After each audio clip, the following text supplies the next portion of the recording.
Good morning to one and all. I am very happy to welcome all students in our 21st online class.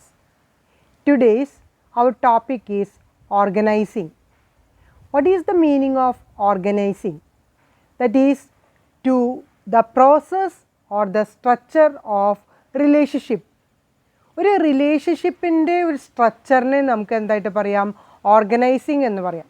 അപ്പോൾ ഒരു structure എന്ന് പറയുമ്പോൾ അതിന് different parts ഉണ്ടായിരിക്കും. അതെല്ലാം ചേർന്നതിനെയാണ് നമ്മളിവിടെ എന്തായിട്ട് പറയുന്നത്, ഓർഗനൈസിങ് എന്ന് പറയുന്നത്. ഈ ഓർഗനൈസിങ് എന്ന് പറയുന്ന വേർഡ് തന്നെ വന്നിട്ടുള്ളത് ഓർഗാനിസം എന്ന് പറയുന്ന ഒരു ടേമിൽ നിന്നാണ് ഓർഗനൈസിങ് എന്ന് പറയുന്ന ആ ഒരു ടേമിലേക്ക് നമ്മൾ എത്തിച്ചേർന്നിട്ടുള്ളത്.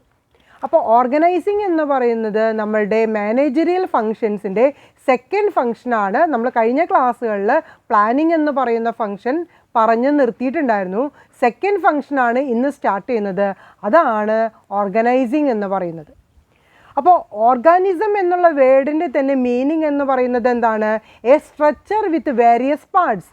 ഒരു സ്ട്രക്ചർ അതിന് ഡിഫറെൻ്റ് ആയിട്ടുള്ള പാർട്സ് ഉണ്ടായിരിക്കും. ആ പാർട്സ് എന്ന് പറയുന്നതിൻ്റെ പ്രാധാന്യം എന്താണ്, ആ പാർട്സുകൾ തമ്മിൽ ഒരു റിലേഷൻഷിപ്പ് ഉണ്ടായിരിക്കണം. അപ്പോൾ മാത്രമേ ആ സ്ട്രക്ചർ എന്ന് പറയുന്നതിന് ഒരു ജീവൻ ഉണ്ടായിരിക്കുള്ളൂ. അപ്പോഴാണ് അത് ഓർഗനൈസിങ് എന്ന് പറയുന്ന ആ ഒരു ടേമിലേക്ക് വരുന്നത്.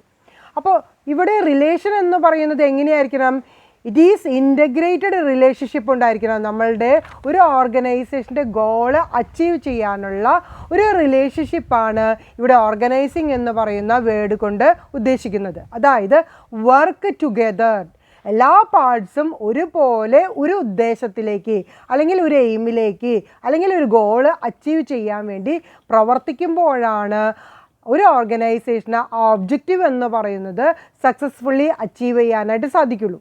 അപ്പോൾ ഓർഗനൈസിങ് എന്ന് പറയുന്നതിന് നമുക്ക് എന്തായിട്ട് പറയാം, വർക്കിംഗ് ടുഗദർ എന്ന് വേണമെങ്കിൽ പറയാം. ഇവിടെ രണ്ട് ഫങ്ഷൻസ് ആണ് ഈ ഓർഗനൈസിങ് എന്ന് പറയുന്ന ഫങ്ഷനിലുള്ളത്. രണ്ട് ഫങ്ഷൻസ് എന്ന് പറഞ്ഞാൽ രണ്ട് കോമ്പോണൻറ്റ്സ് അല്ലെങ്കിൽ എലമെൻറ്റ്സ് അല്ലെങ്കിൽ ഇൻഗ്രീഡിയൻസ് എന്ന് പറയാം. ഇതിലുള്ള രണ്ട് ഫങ്ഷൻസ് ഞാൻ നേരത്തെ പറഞ്ഞ ആ ടേമിൽ തന്നെയുണ്ട്. ഒന്നെന്താണ്, പാർട്സ്. രണ്ടാമത്തത് എന്താണ്, റിലേഷൻഷിപ്പ്. അപ്പോൾ ഒരു ഓർഗനൈസിങ് എന്ന് പറയുന്ന ഒരു ഫങ്ഷനിൽ രണ്ട് ഇൻഗ്രീഡിയൻസ് എന്നുള്ളത് ഡിഫറെൻ്റ് ആയിട്ടുള്ള പാർട്സും അതുപോലെ തന്നെ ആ പാർട്സുകൾ തമ്മിൽ ബന്ധിപ്പിക്കുന്ന ഒരു റിലേഷൻഷിപ്പ് ഉണ്ടായിരിക്കണം. അപ്പോൾ ഈ ഓർഗനൈസേഷൻ മൊത്തമായിട്ട് ഡിഫറെൻറ്റ് പാർട്സുകളായി തരംതിരിക്കുകയും ആ പാർട്സുകൾ തമ്മിൽ ഒരു റിലേഷൻഷിപ്പ് ക്രിയേറ്റ് ചെയ്യുകയും ചെയ്യുമ്പോഴാണ് അവിടെ ഓർഗനൈസിങ് എന്ന് പറയുന്ന ഫങ്ഷൻ ഉണ്ടാക്കാനായിട്ട് സാധിക്കുള്ളൂ. അപ്പോൾ ഈ ഫാക്ടേഴ്സ് എന്ന് പറയുന്നത് ഏതൊക്കെയാണ്, ഹ്യൂമൻ ഫാക്ടേഴ്സ് ഉണ്ട്, അതുപോലെ തന്നെ ഫിസിക്കൽ ഫാക്ടേഴ്സ് ഉണ്ട്. ഹ്യൂമൻ റിസോഴ്സസും ഫിസിക്കൽ റിസോഴ്സസും തമ്മിൽ ഒരു റിലേഷൻഷിപ്പാണ് ഓർഗനൈസിങ് എന്ന് പറയുന്ന ഒരു ഫങ്ഷനിൽ നമ്മൾ ക്രിയേറ്റ് ചെയ്യുന്നത്. To organize means to bring about a good orderly structure to frame and to put into working together. Organising എന്ന് പറയുമ്പോൾ ഒരു സ്ട്രക്ചറെ നമ്മൾ ഫോർമുലേറ്റ് ചെയ്യുക അല്ലെങ്കിൽ ക്രിയേറ്റ് ചെയ്യുക, അതൊരു ഗുഡ് ഓർഡർലി സ്ട്രക്ചർ ആയിരിക്കണം. അതായത് സിസ്റ്റമാറ്റിക് ആയിട്ട് ഓർഡറായിട്ട് ക്രോഡീകരിച്ചിട്ടുള്ള ഒരു സ്ട്രക്ചർ ആയിരിക്കണം. ആ സ്ട്രക്ചർ തമ്മിൽ ഒരു റിലേഷൻഷിപ്പ് ഫ്രെയിം വർക്കിൽ ഉണ്ടാക്കിയിരിക്കണം.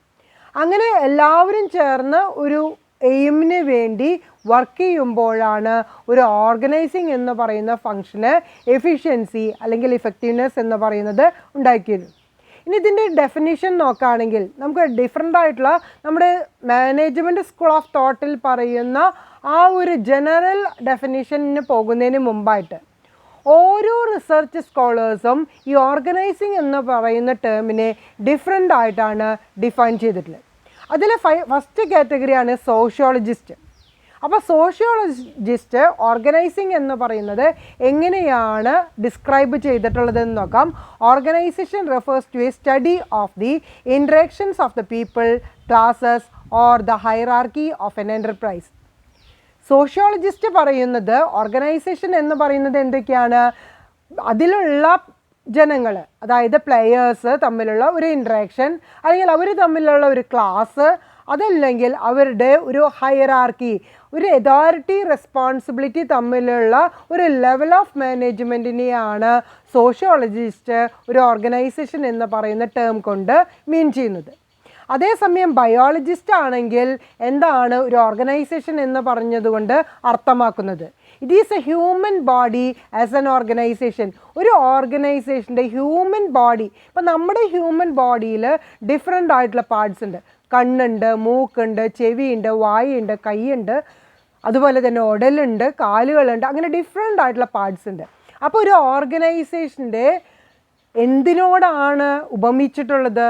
ഒരു ഹ്യൂമൻ ബോഡിയോടാണ് ബയോളജിസ്റ്റ് ഒരു ഓർഗനൈസേഷൻ എന്ന് പറയുന്നതിൻ്റെ അർത്ഥം നമുക്ക് മനസ്സിലാക്കാൻ വേണ്ടിയിട്ട് നമുക്ക് ഒരു ഉദാഹരണമായിട്ട് തരുന്നത് human body as an organisation.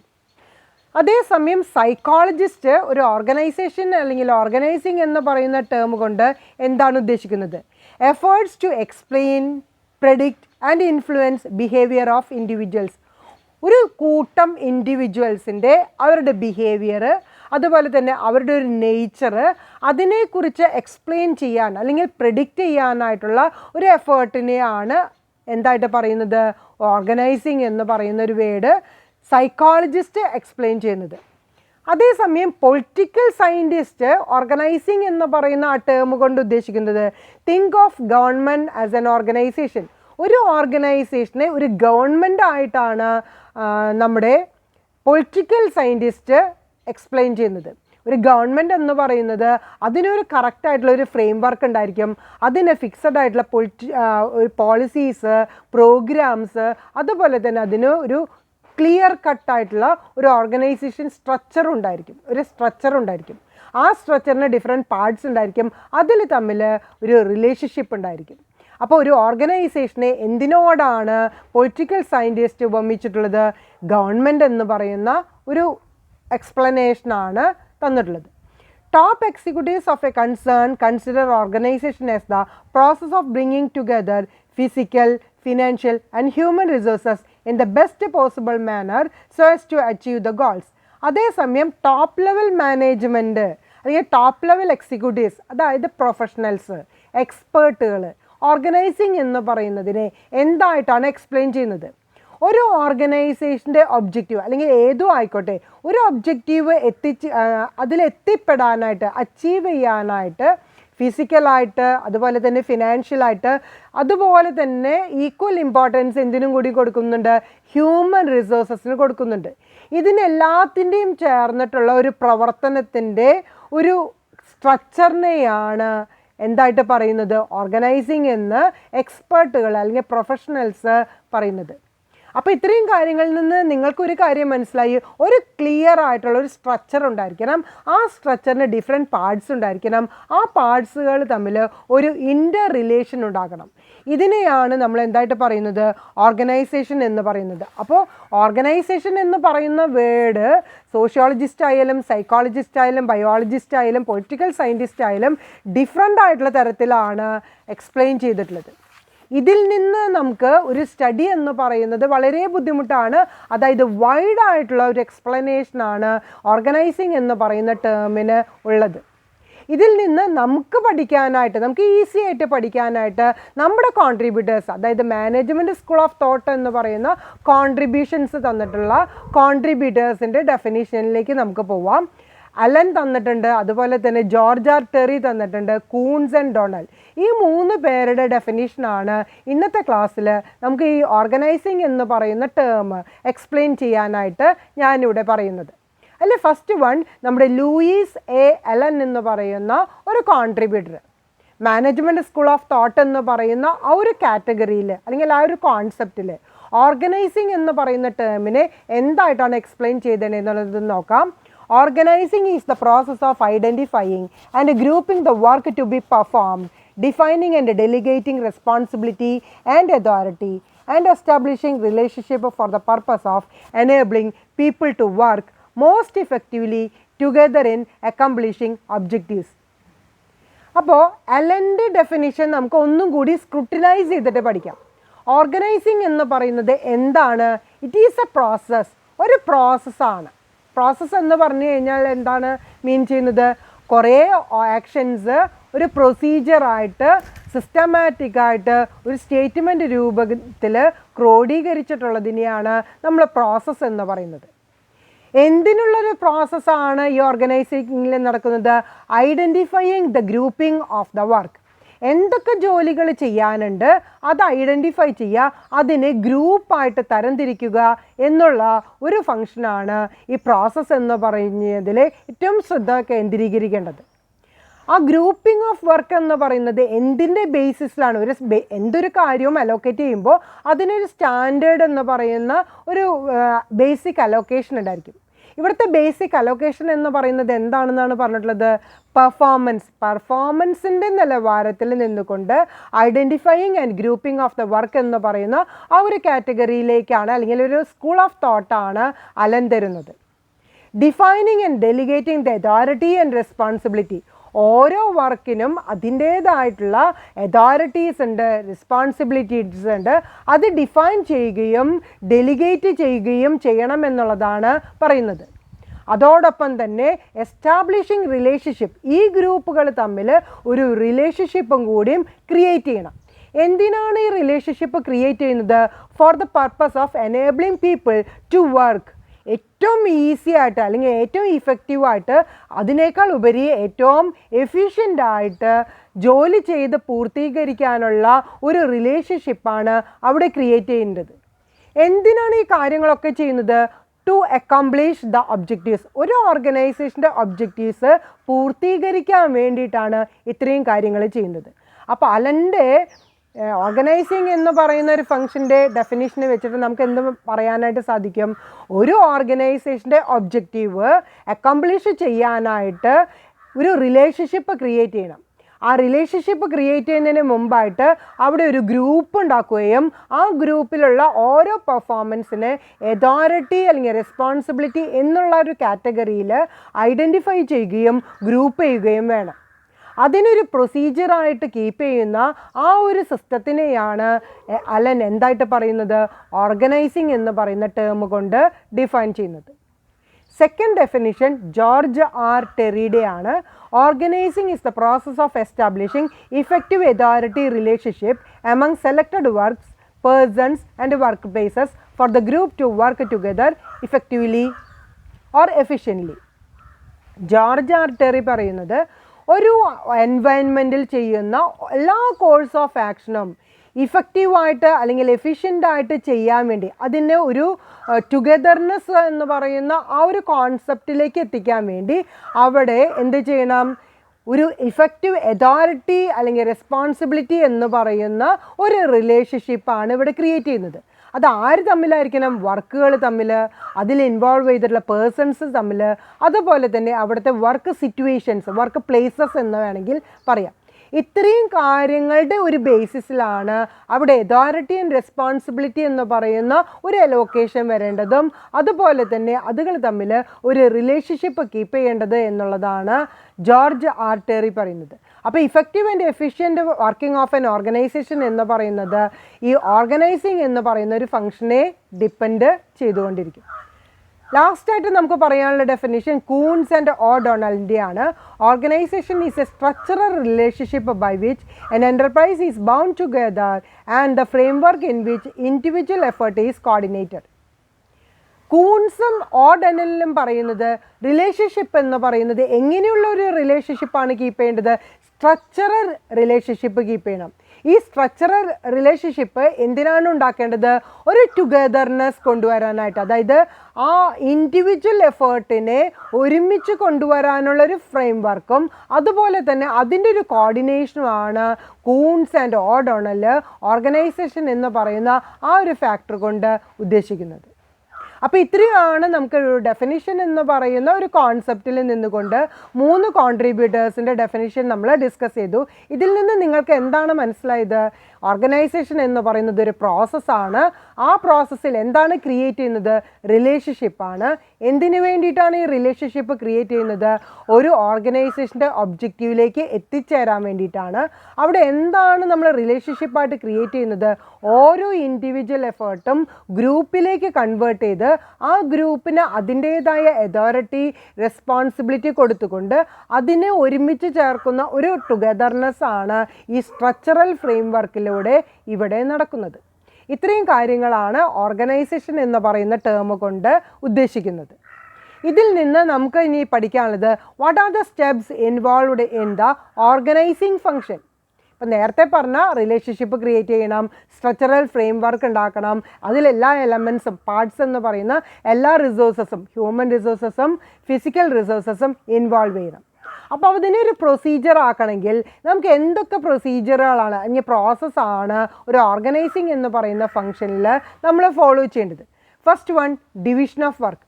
നമ്മൾ പറഞ്ഞിരുന്നു ഇൻഡിവിജ്വൽ എഫേർട്ടിനെ ഒരു ഗ്രൂപ്പായിട്ട് കൺവേർട്ട് ചെയ്യണം. അതുപോലെ തന്നെ നമ്മൾ പറഞ്ഞിട്ടുള്ളൊരു കാര്യം, 2 എലമെൻറ്റ്സ് ഓർഗനൈസിങ് എന്ന് പറയുന്ന ഫംഗ്ഷനിലുള്ളത്, ഒന്ന് പാർട്സും രണ്ടാമത്തത് റിലേഷൻഷിപ്പാണ്. അപ്പോൾ ഇവിടെ പാർട്സ് എന്ന് പറയുന്നതിലേക്കാണ് ആദ്യത്തെ സ്റ്റെപ്പ് എന്ന് പറയുന്നത് ഡിവിഷൻ ഓഫ് വർക്ക്. ഒരു ഓർഗനൈസേഷനിൽ ഒരു ഒബ്ജക്റ്റീവ് എത്താൻ എത്രത്തോളം കോഴ്സ് ഓഫ് ആക്ഷൻ ഉണ്ട് അതിനെ നമ്മൾ എന്ത് ചെയ്യണം, ഡിവൈഡ് ചെയ്യണം. എന്തുകൊണ്ടാണ് ഈ ടോട്ടൽ വർക്കിനെ ഡിവൈഡ് ചെയ്യണം എന്ന് പറയുന്നത്?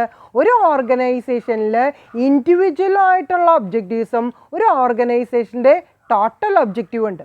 ഓരോ പേഴ്സണലിൻ്റെ ഒബ്ജക്റ്റീവുകൾ തമ്മിൽ ഒന്നിച്ച് ചേർക്കുമ്പോഴാണ് ഒരു ഓർഗനൈസേഷൻ്റെ ഒബ്ജക്റ്റീവിലേക്ക് എത്താനായിട്ട് സാധിക്കുള്ളൂ. അപ്പോൾ സിംഗിൾ എന്ന് പറയുന്ന ആ ഒബ്ജക്റ്റീവ് ഒരു ഓർഗനൈസേഷൻ്റെ ഒബ്ജക്റ്റീവിലേക്ക് എത്തണമെന്നുണ്ടെങ്കിൽ ടോട്ടൽ വർക്കിനെ നമ്മൾ എന്ത് ചെയ്യേണ്ടി വരും, അസൈൻ ചെയ്യേണ്ടി വരും, അതുപോലെ തന്നെ ഡിവൈഡ് ചെയ്യേണ്ടി വരും. അപ്പോൾ total work to be divided into various functions or activities. അപ്പോൾ ഇങ്ങനെ ഡിവൈഡ് ചെയ്യണമെങ്കിൽ ആ ടോട്ടൽ ഫങ്ഷൻസിനെ നമുക്ക് എന്തിലേക്കാണ് ബേസ് എന്ന് പറയുന്നത് എടുക്കേണ്ടത്? ഓരോ ഇൻഡിവിജ്വലിൻ്റെ ഒബ്ജക്റ്റീവ്സും ഒത്തുചേരുമ്പോഴാണ് ഒരു ഓർഗനൈസേഷൻ്റെ ഒബ്ജക്റ്റീവായിട്ട് വരുന്നത്. അപ്പോൾ ഒരു ഓർഗനൈസേഷൻ്റെ ഒബ്ജക്റ്റീവിലേക്ക് എത്തുന്നതിന് മുമ്പായിട്ട് total work of an organisation it is divided into various functions. ഓരോ ഫങ്ഷൻസ് ആയിട്ട് ഡിവൈഡ് ചെയ്യാം. അതതിൻ്റെ അതോറിറ്റി അല്ലെങ്കിൽ റെസ്പോൺസിബിലിറ്റി അതിൻ്റെ ഒരു ബേസിസിലാണ് നമ്മൾ ഡിവിഷൻ ഓഫ് വർക്ക് എന്ന് പറയുന്നത് ചെയ്യുന്നത്. അതുപോലെ തന്നെ അതിൻ്റെ ഓരോ ഫങ്ഷൻ്റെയും പെർഫോമൻസ് ലെവൽ വെച്ചുകൊണ്ടാണ് അതിലേക്ക് സ്യൂട്ടബിൾ ആയിട്ടുള്ള ഓരോ ഇൻഡിവിജ്വൽസിനെയും നമ്മൾ അസൈൻ ചെയ്യുന്നത്. അങ്ങനെ കറക്റ്റായിട്ടുള്ള പേഴ്സൺസിനെയും കൂടിയും അസൈൻ ചെയ്ത് കഴിഞ്ഞാൽ മാത്രമേ അവിടുത്തെ ഫങ്ഷൻസ് എന്ന് പറയുന്നത് പെർഫോമൻസ് ലെവലിൽ ഹൈ ലെവലിൽ കീപ്പ് ചെയ്യാനായിട്ട് സാധിക്കുള്ളൂ. അപ്പോൾ ഓരോ പേഴ്സൺസിനെയും ഓരോ ഗ്രൂപ്പിലേക്ക് അസൈൻ ചെയ്യുകയും ആ ഗ്രൂപ്പുകൾ തമ്മിലാണ് ഒരു റിലേഷൻഷിപ്പ് എന്ന് പറയുന്നത് ക്രിയേറ്റ് ചെയ്യേണ്ടത്. അപ്പോൾ ഇവിടെ ഡിവിഷൻ ഓഫ് വർക്ക് എന്ന് പറയുന്നത് specialisation of efforts and specialisation of skill, talent, experience അതിൻ്റെ ഒരു കാറ്റഗറിയിലാണ് ഓരോ ഇൻഡിവിജ്വൽസിനും ഓരോ ഡ്യൂട്ടീസ് അല്ലെങ്കിൽ അതോറിറ്റീസ് അല്ലെങ്കിൽ റെസ്പോൺസിബിലിറ്റീസ് അസൈൻ ചെയ്ത് കൊടുക്കുന്നത്. ഇതാണ് നമ്മുടെ ഓർഗനൈസിങ് എന്ന് പറയുന്ന ഫംഗ്ഷൻ്റെ ഏറ്റവും ഫസ്റ്റ് സ്റ്റെപ്പ്. ആദ്യം ഡിവിഷൻ ഓഫ് വർക്ക് കഴിഞ്ഞാൽ നെക്സ്റ്റ് നമ്മൾ എന്താണ് ചെയ്യേണ്ടത്? Grouping of activities. ഓരോ ഇൻഡിവിജ്വൽസിനും തക്കതായിട്ടുള്ള ഡ്യൂട്ടീസ് അല്ലെങ്കിൽ ജോബ് നമ്മൾ ഡിവൈഡ് ചെയ്ത് കൊടുത്തു കഴിഞ്ഞാൽ അതുകൾ തമ്മിൽ എന്ത് ചെയ്യണം? ഏകീകരിപ്പിക്കണം. Grouping of activities and departmentalisation. അതായത് ഈ ഗ്രൂപ്പിംഗ് ഓഫ് ആക്ടിവിറ്റീസ് എന്ന് പറയുന്നത് എന്തിൻ്റെ ബേസിസിലാണ്? ഓരോ ഡിപ്പാർട്ട്മെൻറ്റിൻ്റെ ബേസിസിലാണ്. അപ്പോൾ ആദ്യം കൊടുത്തിട്ടുള്ള ഓരോ ഇൻഡിവിജ്വൽസിനെ നമ്മൾ അതോറിറ്റീസ്, റെസ്പോൺസിബിലിറ്റീസ് എന്ന് പറയുന്ന ആ ഒരു കാറ്റഗറിയിൽ കൊണ്ടുവന്നിട്ട് അവരൊക്കെ എന്തായിട്ട് തിരിക്കണം? ഓരോ ഡിപ്പാർട്ട്മെൻറ്റുകളായിട്ട് തിരിക്കണം. അതായത് ഒരു ഓർഗനൈസേഷൻ എന്ന് പറയുന്നത് ഒരു ലാർജ് യൂണിറ്റ് ആണെങ്കിൽ അവിടെ ഡിഫറെൻ്റ് ആയിട്ടുള്ള യൂണിറ്റ്സ് അല്ലെങ്കിൽ ഡിപ്പാർട്ട്മെൻറ്റ്സ് ഉണ്ടായിരിക്കും. ആ ഡിപ്പാർട്ട്മെൻറ്റിൽ നടക്കുന്ന പ്രവർത്തനങ്ങളൊക്കെ എങ്ങനെയുള്ളതായിരിക്കും? റിലേറ്റഡ് ജോബായിരിക്കും. ഇപ്പോൾ പ്രൊഡക്ഷൻ ഡിപ്പാർട്ട്മെൻറ്റ് ഉണ്ടായിരിക്കാം, പർച്ചേസ് ഡിപ്പാർട്ട്മെൻറ്റ് ഉണ്ടായിരിക്കാം, സെയിൽസ് ഡിപ്പാർട്ട്മെൻറ്റ് ഉണ്ടായിരിക്കാം, ഫിനാൻസ് ഡിപ്പാർട്ട്മെൻറ്റ് ഉണ്ടായിരിക്കും, സ്റ്റോഴ്സ് ഉണ്ടായിരിക്കും, മാർക്കറ്റിംഗ് ഡിപ്പാർട്ട്മെൻറ്റ് ഉണ്ടായിരിക്കും. അങ്ങനെ കുറേ ഡിപ്പാർട്ട്മെൻറ്റുകൾ ചേർന്നതാണ് ഒരു ഓർഗനൈസേഷൻ എന്ന് പറയുന്നത്. അപ്പോൾ നമ്മൾ ആദ്യം ഡിവിഷൻ ഓഫ് വർക്ക് എന്ന് പറയുന്നത് ഓരോ ഇൻഡിവിജ്വൽസിനെ കൊടുത്തിട്ട് ആ ഇൻഡിവിജ്വൽസിനെ നമ്മൾ എന്തായിട്ട് ട്രീറ്റ് ചെയ്യണം? ഓരോ ഡിപ്പാർട്ട്മെൻറ്റുകളായിട്ട് എഗെയിൻ ഗ്രൂപ്പ് ചെയ്യണം. അപ്പോഴാണ് ഒരു ഇൻ്റർ ഡിപ്പെൻഡൻസ് എന്ന് പറയുന്ന ഒരു കോൺസെപ്റ്റിലേക്ക് ഓരോ ലേബേഴ്സിനെയും ഓരോ വർക്കേഴ്സിനെയും നമുക്ക് എൻഹാൻസ് ചെയ്യാനായിട്ട് സാധിക്കുള്ളൂ. അപ്പോൾ വേരിയസ് മെത്തേഡ്സ് നമുക്ക് ഈ ഗ്രൂപ്പിംഗ് എന്ന് പറയുന്നതിൽ നമുക്ക് അപ്ലൈ ചെയ്യാവുന്നതാണ്. അത് ഓരോ ഓർഗനൈസേഷൻ്റെയും നേച്ചർ അല്ലെങ്കിൽ അവിടുത്തെ ഒബ്ജക്റ്റീവ് അല്ലെങ്കിൽ അവിടുത്തെ ഓപ്പറേഷൻ എന്ന് പറയുന്നതിനെ ഡിപ്പെൻഡ് ചെയ്തിട്ടായിരിക്കും. മെയിനായിട്ട് ഒരു ലാർജ് ഓർഗനൈസേഷനാണ്, അവിടെ ഒരു പ്രൊഡക്ഷൻ ഡിപ്പാർട്ട്മെൻ്റ് ആണ് എന്നുണ്ടെങ്കിൽ അവിടുത്തെ അലോക്കേഷൻ എന്ന് പറയുന്നത് function, process, location, product, customer, അങ്ങനെ ബേസിസിലാണ് നമ്മളൊരു ഓർഗനൈസേഷനെ ഡിഫറെൻറ്റ് ഡിപ്പാർട്ട്മെൻറ്റ്സ് ആയിട്ട് നമ്മൾ ഡിവൈഡ് ചെയ്യുകയും ഒരു ഗ്രൂപ്പിംഗ് ഓഫ് ആക്ടിവിറ്റീസ് എന്ന് പറയുന്ന ആ ഒരു ഫംഗ്ഷനിലേക്ക് എത്തിക്കുകയും ചെയ്യുന്നത്. അപ്പോൾ ആദ്യം നമ്മൾ ഡിവിഷൻ ഓഫ് ലേബർ ചെയ്തു, അത് കഴിഞ്ഞിട്ട് ആ എല്ലാ ആക്ടിവിറ്റീസിനെയും നമ്മൾ ഗ്രൂപ്പായിട്ട് തരംതിരിക്കാനായിട്ട് ഡിപ്പാർട്ട്മെൻറ്റുകളാക്കി. ഇനി തേർഡ് ഫംഗ്ഷൻ എന്താണ്, അല്ലെങ്കിൽ തേർഡ് പ്രോസസ്സ് എന്താണ്? The assigning duties. ഡിപ്പാർട്ട്മെൻറ്റുകളാക്കി നമ്മൾ തരംതിരിക്കുമ്പോൾ അതിൽ അതിൽ എത്ര എംപ്ലോയീസ് ഉണ്ട് അത്രയും എംപ്ലോയീസിനെ നമ്മൾ അസൈൻ ചെയ്ത് കൊടുക്കുകയും അവരുടെ ഓരോരുത്തരുടെയും അതോറിറ്റീസ് അല്ലെങ്കിൽ റെസ്പോൺസിബിലിറ്റീസ്, ജോബ് എന്ന് പറയുന്നത് അസൈൻ ചെയ്ത് കൊടുക്കുകയും വേണം. അപ്പോൾ ഓരോ ഡിപ്പാർട്ട്മെൻറ്റിലും വേരിയസ് ആയിട്ടുള്ള ആക്ടിവിറ്റീസ് ഉണ്ടായിരിക്കും, വേരിയസ് ആയിട്ടുള്ള ഫങ്ഷൻസ് ഉണ്ടായിരിക്കും, വേരിയസ് ആയിട്ടുള്ള ഒബ്ജക്റ്റീവ്സ് ഉണ്ടായിരിക്കും. അതിന് പറ്റിയ തരത്തിലുള്ള ഏബിൾഡ്, ടാലൻറ്റഡ്, എക്സ്പീരിയൻസ്ഡ് എംപ്ലോയീസിനെ ആയിരിക്കണം ആ ഗ്രൂപ്പുകളിൽ നമ്മൾ അസൈൻ ചെയ്തിട്ടുള്ളത്. അല്ലാതെ ഇപ്പോൾ ടെക്നിക്കലി ക്വാളിഫൈഡ് ആയിട്ടുള്ള ആൾക്കാരെ സെയിൽസിലും കൂടുതലായിട്ട് കമ്മ്യൂണിക്കേഷൻ ടാലൻ്റ് ഉള്ള ആൾക്കാരെ ടെക്നിക്കൽ ഡിപ്പാർട്ട്മെൻറ്റിലേക്കും വിട്ടിട്ട് കാര്യമില്ല. ഓരോ ഡിപ്പാർട്ട്മെൻറ്റിലും എന്തൊക്കെ ഫങ്ഷൻസ് ആണ് ചെയ്ത് തീർക്കേണ്ടത് അതിന് ഉതകുന്ന തരത്തിലുള്ള പേഴ്സൺസിനെ ആയിരിക്കും നമ്മൾ ഗ്രൂപ്പ് ചെയ്തിട്ടുണ്ടായിരിക്കുക. അതിനോട് ബേസ് ചെയ്തിട്ടുള്ള ഡ്യൂട്ടീസ് അല്ലെങ്കിൽ ഫങ്ഷൻസ് ആണ് നമ്മളിവിടെ അസൈൻ ചെയ്ത് കൊടുക്കേണ്ടത്. അവിടെ ഒരു പ്രോവർബ് നമുക്ക് പറയാൻ സാധിക്കുന്നത്, right man at the right job is the motto. Organisation എന്ന് പറയുന്നത് അസൈനിങ് ഡ്യൂട്ടീസ് എന്ന് പറയുന്ന ആ ഒരു കോൺസെപ്റ്റിൽ നമ്മൾ ചിന്തിക്കുകയാണെങ്കിൽ റൈറ്റ് പേഴ്സണെ ആയിരിക്കണം റൈറ്റ് ജോബിലേക്ക് അസൈൻ ചെയ്യേണ്ടത്. അങ്ങനെ ഉണ്ടെങ്കിൽ മാത്രമേ പെർഫോമൻസ് എന്ന് പറയുന്നത് ഒരു ഹൈ ലെവലിലേക്ക് നമുക്ക് ഉയർത്താനായിട്ട് സാധിക്കുള്ളൂ. അപ്പോൾ നമ്മളുടെ ഡിവിഷൻ ഓഫ് ലേബർ കഴിഞ്ഞു, ഗ്രൂപ്പിംഗ് ഓഫ് ആക്ടിവിറ്റീസ് കഴിഞ്ഞിട്ടാണ് assigning to the different jobs to different person. ഓരോ പേഴ്സൺസിനും നമ്മൾ ഡിഫറെൻ്റ് ആയിട്ടുള്ള ജോബുകൾ അസൈൻ ചെയ്ത് കൊടുത്തു. What is the fourth procedure? That is developing relationship. ഓരോ ഡിപ്പാർട്ട്മെൻറ്റുകൾ തമ്മിലും ഒരു കണക്ഷൻ ഉണ്ടായിരിക്കണം. അതായത് സ്റ്റോർ ഡിപ്പാർട്ട്മെൻറ്റും പർച്ചേസ് ഡിപ്പാർട്ട്മെൻറ്റും കണക്ഷൻ ഉണ്ടായിരിക്കണം, പർച്ചേസിങ് ഡിപ്പാർട്ട്മെൻറ്റും പ്രൊഡക്ഷൻ ഡിപ്പാർട്ട്മെൻറ്റും തമ്മിൽ കണക്ഷൻ ഉണ്ടായിരിക്കണം, പ്രൊഡക്ഷൻ ഡിപ്പാർട്ട്മെൻറ്റും സെല്ലിംഗ് ഡിപ്പാർട്ട്മെൻറ്റും തമ്മിൽ കണക്ഷൻ ഉണ്ടായിരിക്കണം, സെല്ലിംഗ് ഡിപ്പാർട്ട്മെൻറ്റും ഫിനാൻസ് ഡിപ്പാർട്ട്മെൻറ്റും തമ്മിൽ കണക്ഷൻ ഉണ്ടായിരിക്കണം, പർച്ചേസിങ് ഡിപ്പാർട്ട്മെൻറ്റും ഫിനാൻസ് ഡിപ്പാർട്ട്മെൻറ്റും തമ്മിൽ കണക്ഷൻ ഉണ്ടായിരിക്കണം. അപ്പോൾ ഓരോ ഡിപ്പാർട്ട്മെൻറ്റുകൾ തമ്മിൽ ഒരു ഇൻ്റർ റിലേഷൻഷിപ്പ് ക്രിയേറ്റ് ചെയ്യണം. അപ്പോൾ ഫോർത്ത് സ്റ്റെപ്പിൽ ഓർഗനൈസിങ് എന്ന് പറയുന്ന ഫംഗ്ഷൻ ഇഫക്റ്റീവ് അല്ലെങ്കിൽ എഫിഷ്യൻ്റ് ആക്കണം എന്നുണ്ടെങ്കിൽ നമ്മൾ എന്ത് ചെയ്യണം? റിലേഷൻഷിപ്പ് ക്രിയേറ്റ് ചെയ്യണം. അതായത് ഓരോ പൊസിഷൻസിലും ലെവൽസ് അറേഞ്ച് ചെയ്യുന്നത് എന്തിൻ്റെ ബേസിസിലാണ്? ഹൈറാർക്കി ബേസിസിലാണ്. അതായത് what is the authority and responsibility, ആ ഒരു ബേസിസിലാണ് നമ്മൾ റിലേഷൻഷിപ്പ് എന്ന് പറയുന്ന ഒരു സ്ട്രക്ചർ മെയിൻറ്റെയിൻ ചെയ്യേണ്ടത്. ഡെഫിനിറ്റ് റാങ്കിങ് എന്ന് പറയുന്നത് സിസ്റ്റമാറ്റിക് ഓർഡർ ബേസിസിൽ തന്നെ നമ്മൾ അലോക്കേറ്റ് ചെയ്യുന്നതിനെയാണ് ഹൈറാർക്കി പൊസിഷൻ എന്ന് നമ്മൾ പറയുന്നത്. അപ്പോൾ റാങ്കിങ് ഓഫ് മാനേജറിയൽ പൊസിഷൻസ് എന്ന് പറയുന്നത് എങ്ങനെ ചെയ്യണം? It is done by giving different degrees of authority to different positions. ഓരോ പൊസിഷൻസിനും ഓരോ ഡിഗ്രി ഓഫ് അതോറിറ്റി എന്ന് പറയുന്ന നിലയ്ക്ക് വേണം ഈ ഹൈറാർക്കി എന്ന് പറയുന്നത് അറേഞ്ച് ചെയ്യാനായിട്ട്. Top managerial positions will have more authority than the middle and lower level. അപ്പം നമ്മളുടെ ലെവൽസ് ഓഫ് മാനേജ്മെൻറ്റിലെ ഏറ്റവും ടോപ്പ് ലെവലിലാണ് ഹൈ ഡിഗ്രി എന്ന് പറയുന്ന ഒരു പൊസിഷൻ ഉണ്ടായിരിക്കുന്നത്. പിന്നെ മാത്രമേ നമുക്ക് മിഡിൽ ലെവലിലും ലോവർ ലെവലിലും ഉണ്ടാവാനായിട്ട് സാധിക്കുള്ളൂ. അപ്പോൾ ഹൈറാർക്കി ലെവലിലെ ഏറ്റവും ടോപ്പ് പ്ലേസ് എന്ന് പറയുന്നത് ആർക്കായിരിക്കണം? ടോപ്പ് ലെവൽ മാനേജ്മെൻറ്റിന് തന്നെ ആയിരിക്കണം. അതുപോലെ തന്നെ അവിടെ കൊടുത്തിട്ടുള്ള അതോറിറ്റീസ്, റെസ്പോൺസിബിലിറ്റീസ് എന്ന് പറയുന്നത് ലിങ്ക് ആയിരിക്കണം. അതായത് ഒരു സ്കാലർ ചെയിൻ എന്ന് പറയുന്നത് ഈ ടോപ്പ് ലെവൽ മാനേജ്മെൻറ്റിലെ ഒരു അതോറിറ്റി, റെസ്പോൺസിബിലിറ്റി എന്ന് പറയുന്ന ഒരു പെർഫോമൻസ് ലെവലിലും കൂടി ഉണ്ടായിരിക്കണം. അപ്പോൾ അതോറിറ്റി സ്ട്രക്ചർ എന്ന് പറയുന്നത് എങ്ങനെയുള്ളതായിരിക്കണം? It is created to facilitate the smooth functioning of the business. ഒരു ഓർഗനൈസേഷൻ്റെ സ്മൂത്ത് ഫങ്ഷനിങ്ങിന് ഉതകുന്ന തരത്തിലുള്ള അല്ലെങ്കിൽ അത് പ്രൊവൈഡ് ചെയ്യുന്ന തരത്തിലുള്ള ഒരു ഓർഗനൈസിങ് സ്ട്രക്ചർ, അതോറിറ്റി സ്ട്രക്ചറാണ് ഓർഗനൈസിങ് എന്ന് പറയുന്ന ഫങ്ഷനിൽ ക്രിയേറ്റ് ചെയ്യേണ്ടത്. ലാസ്റ്റ് പ്രൊസീജിയർ എന്ന് പറയുന്നത് കോർഡിനേഷൻ ഓഫ് ആക്ടിവിറ്റീസ്. നമ്മൾ റിലേഷൻഷിപ്പ് ക്രിയേറ്റ് ചെയ്തിട്ട് മിണ്ടാതെ ഇരുന്ന് കഴിഞ്ഞാൽ പറ്റില്ല. ആ റിലേഷൻഷിപ്പ് അരക്കെട്ട് ഉറപ്പിക്കണം. അതായത് അവിടെ ഒരു കോർഡിനേഷൻ എന്ന് പറയുന്നത് ക്രിയേറ്റ് ചെയ്യണം.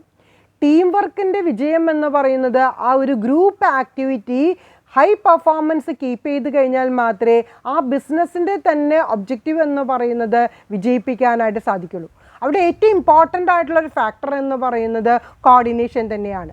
ഒരു ഗ്രൂപ്പ് എഫേർട്ട് വരികയും ഗ്രൂപ്പ് ആക്ടിവിറ്റീസ് എന്ന് പറയുന്നത് ഓരോ ഇൻഡിവിജ്വൽസിൻ്റെ ആണെങ്കിലും ആ പ്രവർത്തനങ്ങളെ ഒന്നിപ്പിക്കുമ്പോഴാണ് ശക്തമായിട്ട് വരുന്നത്. അപ്പോൾ കോർഡിനേഷൻ എന്ന് പറയുന്നത് ഇഫക്റ്റീവായിട്ട് എഫിഷ്യൻ്റായിട്ട് ചെയ്തു കഴിഞ്ഞാൽ മാത്രമേ ഒരു ഓർഗനൈസേഷൻ്റെ കോമൺ ഒബ്ജക്റ്റീവ് എന്ന് പറയുന്ന ആ ഒരു തലത്തിലേക്ക് ഓർഗനൈസിങ് എന്ന് പറയുന്ന ഒരു ഫംഗ്ഷനെ നമുക്ക് ഉയർത്താനായിട്ട് സാധിക്കുള്ളൂ. അപ്പോൾ ഇത്രയുമാണ് ഒരു ഓർഗനൈസേഷൻ്റെ പ്രൊസീജിയർ എന്ന് പറയുന്നത്. ആദ്യം ഡിവിഷൻ ഓഫ് ലേബർ അല്ലെങ്കിൽ ഡിവിഷൻ ഓഫ് വർക്ക് ചെയ്യണം, അത് കഴിഞ്ഞ് ഗ്രൂപ്പിംഗ് ഓഫ് ആക്ടിവിറ്റീസ് ചെയ്യണം, പിന്നെ ചെയ്യേണ്ടത് ജോബ് അസൈൻ ചെയ്ത് കൊടുക്കലാണ്, പിന്നെ ചെയ്യേണ്ടത് റിലേഷൻഷിപ്പ് ഇൻ്റർ റിലേഷൻഷിപ്പ് ക്രിയേറ്റ് ചെയ്യണം, ലാസ്റ്റ് ഫംഗ്ഷൻ എന്ന് പറയുന്നത് കോർഡിനേഷൻ. ഇത്രയും പ്രൊസീജിയറിലൂടെ കടന്നു പോയാൽ മാത്രമേ ഒരു ഓർഗനൈസിങ് എന്ന് പറയുന്ന ഫംഗ്ഷൻ ഇഫക്റ്റീവായിട്ട് അല്ലെങ്കിൽ എഫിഷ്യൻ്റായിട്ട് ക്രിയേറ്റ് ചെയ്യാനായിട്ട് സാധിക്കുള്ളൂ. ഇനി ഒരു ഓർഗനൈസേഷന് ഇത്രയും പ്രൊസീജിയറിലൂടെ പോകണമെന്ന് പറയാനുള്ള കാരണം എന്താണ്? ഒരു ഓർഗനൈസേഷൻ്റെ ഒബ്ജക്റ്റീവിലേക്ക് എത്താം, അതാണ് ഒരു മാനേജ്മെൻറ്റിൻ്റെ ഫംഗ്ഷൻ എന്ന് പറയുന്നത്. അപ്പോൾ നമ്മൾ ഫസ്റ്റ് സ്റ്റെപ്പിൽ പ്ലാനിങ് എന്ന് പറയുന്ന ഫംഗ്ഷൻ നടത്തിയിട്ട് സെക്കൻഡ് സ്റ്റെപ്പിൽ നമ്മൾ ഓർഗനൈസിങ് എന്ന് പറയുന്ന ഇംപ്ലിമെൻറ്റേഷൻ്റെ അല്ലെങ്കിൽ ഓപ്പറേഷൻ്റെ ആ ഒരു സ്റ്റാർട്ടിങ് സ്റ്റേജാണ്. അതായത് പ്ലാൻ ചെയ്ത് കഴിഞ്ഞു, ടോപ്പ് ലെവൽ മാനേജ്മെൻറ്റ് പ്ലാൻ ചെയ്തത് നമ്മൾ ഇംപ്ലിമെൻറ്റ് ചെയ്യുന്നതിന് മുന്നോടിയായിട്ടുള്ളൊരു നടപടിയാണ് ഏതിൽ ചെയ്യുന്നത്? ഓർഗനൈസിങ് എന്ന് പറയുന്ന ഫംഗ്ഷനിൽ ചെയ്യുന്നത്. അപ്പോൾ നെക്സ്റ്റ് ടോപ്പിക്ക് നമുക്ക് ഡിസ്കസ് ചെയ്യാനുള്ളത് എന്താണ്? ഓർഗനൈസിങ് എന്ന് പറയുന്ന ഫംഗ്ഷൻ്റെ പ്രാധാന്യങ്ങൾ എന്താണ് അല്ലെങ്കിൽ ബെനിഫിറ്റ്സ് എന്തൊക്കെയാണ്. അപ്പം നമുക്കറിയാം, ഒരു ക്വാളിറ്റി ഉള്ള ഒരു മാനേജറാണ് ഒരു ഓർഗനൈസിങ് എന്ന് പറയുന്ന ഫംഗ്ഷൻ നടത്തിയാൽ മാത്രമേ അതൊരു സക്സസ്ഫുൾ ഓർഗനൈസിങ് എന്ന് പറയുന്ന ആ ഒരു പ്രൊസീജിയറിലേക്ക് എത്താനായിട്ട് സാധിക്കുള്ളൂ. അപ്പോൾ ഒരു സൗണ്ട് ഓർഗനൈസേഷൻ ആണെങ്കിൽ അവിടെ ഒരു ക്വാളിഫൈഡ് ആയിട്ടുള്ള ഒരു മാനേജർ തന്നെ ഓർഗനൈസിങ് എന്ന് പറയുന്ന ഫംഗ്ഷൻ്റെ ടോപ്പ് ലെവലിൽ അല്ലെങ്കിൽ ഒരു ലീഡറായിട്ട് നിൽക്കണം. അങ്ങനെയുണ്ടെങ്കിൽ മാത്രമേ ഒരു മാനേജ്മെൻറ്റ് എന്ന് പറയുന്നത് ഒരു ഇഫക്റ്റീവായിട്ട് എഫിഷ്യൻ്റായിട്ട് ചെയ്യാൻ സാധിക്കുള്ളൂ. അതായത് ഒരു മാനേജ്മെൻറ്റിൻ്റെ സക്സസ് എന്ന് പറയുന്നത് അതിൻ്റെ ബാക്ക് ബോൺ എന്ന് പറയുന്നത് ഏത് ഫംഗ്ഷനാണ്?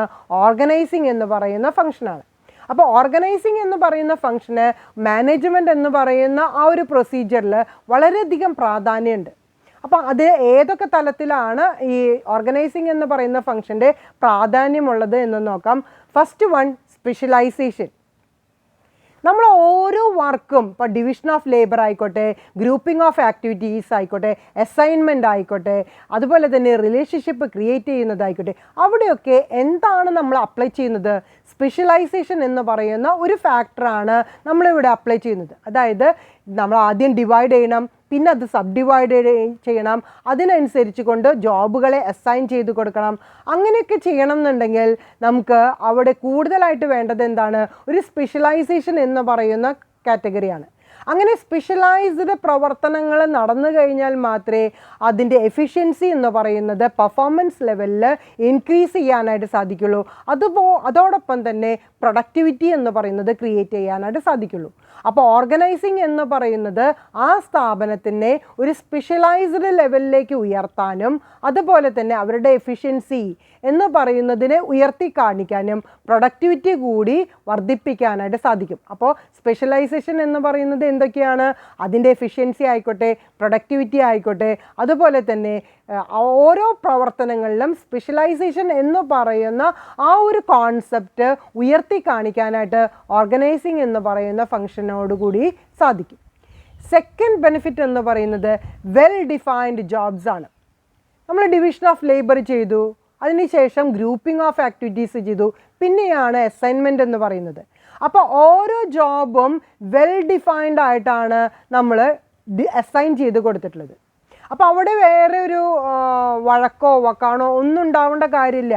അതായത് ഓരോ പേഴ്സണിൻ്റെയും ക്വാളിറ്റി മനസ്സിലാക്കിക്കൊണ്ട്, കഴിവുകൾ മനസ്സിലാക്കിക്കൊണ്ടാണ് ആ പ്രവർത്തനത്തിലേക്ക് അവരെ അസൈൻ ചെയ്ത് കൊടുത്തിട്ടുള്ളത്. അപ്പോൾ അവിടെ പിന്നെ വേറെ പ്രശ്നങ്ങളൊന്നും ഉണ്ടാവാനായിട്ട് സാധിക്കില്ല.